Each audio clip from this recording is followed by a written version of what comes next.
This is a new game called Save Birmingham, being developed by Oceanside Games and published by Cacao Games. You may know them if you've played Lost Eidolon or Section 13, with the former having been received fairly well.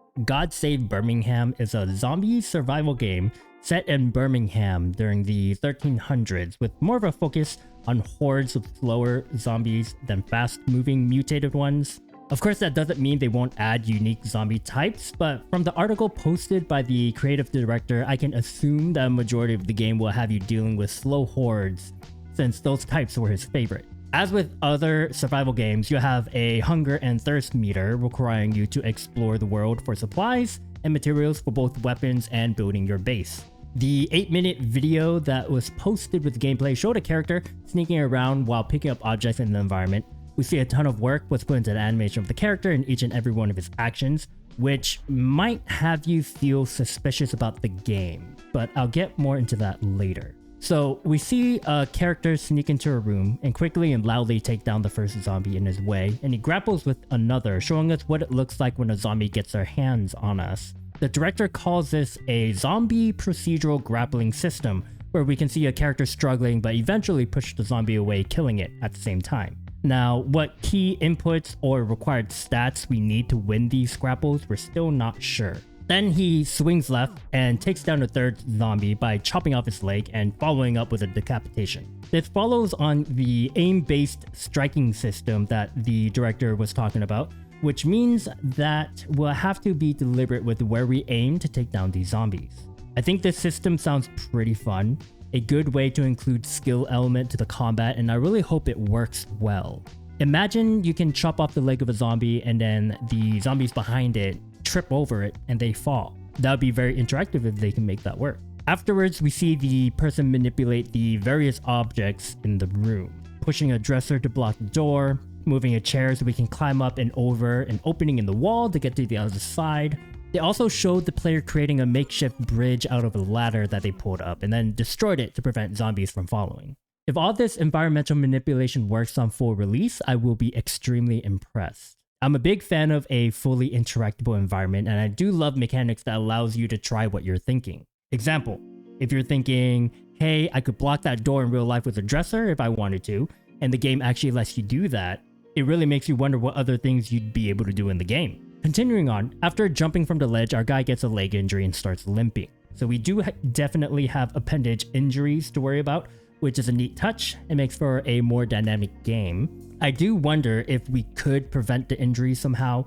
Are there stats that we can level up? Is there a base athletic score that we can make at character creation? On that note, they didn't show anything yet, but I do hope there is a character creator. So continuing the video, we do get a peek at our player's main base. We can put things on top of tables, which also has a feast option that sits the characters down to eat and drink what they placed on the table. We also see him cut a carrot into a boiling pot, which has a very clean animation. And then a zombie comes through the window, which means that the base is definitely not safe. I do like that you can break down a random stool, which tells me you can break down anything in the room. He takes those planks, some nails, a hammer, and boards up the window, which is a neat touch. And then the video ends with a horde of zombies breaking down the door and surrounding the player. So a quick question from this. Can we build our own house? Can we make walls, floors, ceilings, roofs, the usual stuff? Or do we have to find an empty building and just fix that up? They didn't show any of the usual resource gathering like wood chopping, stone gathering, all that good stuff. So I wonder if that's the case.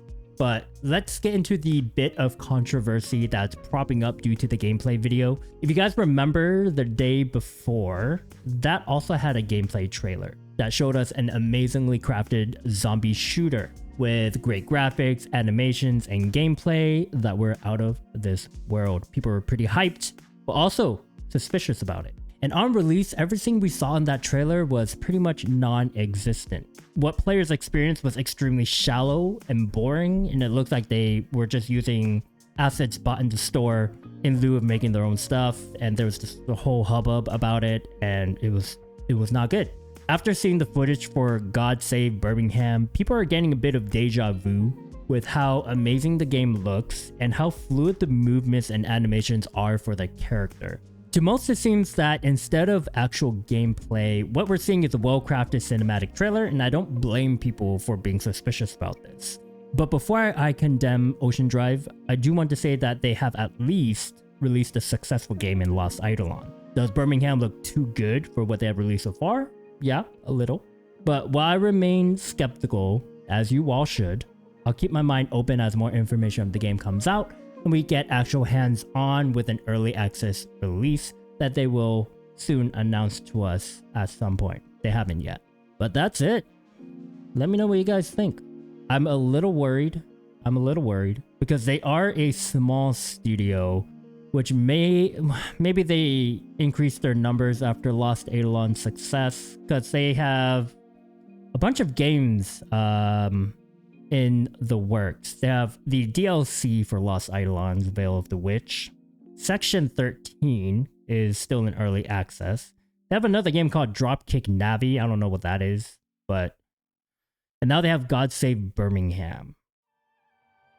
So I don't know if this is too many games and if I should be worried about that, but guess we'll have to see. Let me know what you guys think. I'll see you guys later. See ya.